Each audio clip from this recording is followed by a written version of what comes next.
Basta kay Sir Rojan, ibang klase. Let's go! Okay, quick review.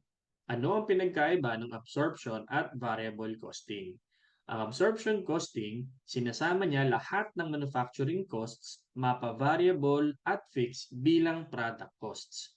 Samantalang yung mga hindi related sa manufacturing costs or yung mga non-manufacturing costs, sinasama niya as component ng income statement base sa kanilang functional area. So ito yung tinuturing nating operating expenses.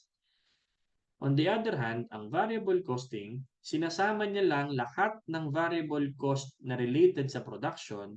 Ito yung mga direct material, direct labor, at variable manufacturing overhead bilang product costs. So kung mapapansin ninyo, wala dito yung fixed manufacturing overhead kasi siya ay hindi sinasama sa product cost under ng variable costing. Saan siya nilalagay?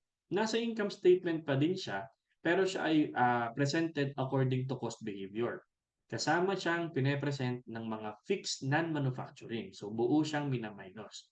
Tapos, yung variable non-manufacturing, sinasama rin siya sa computation sa income statement under ng contribution margin, pero siya ay hindi sinasama sa product costs.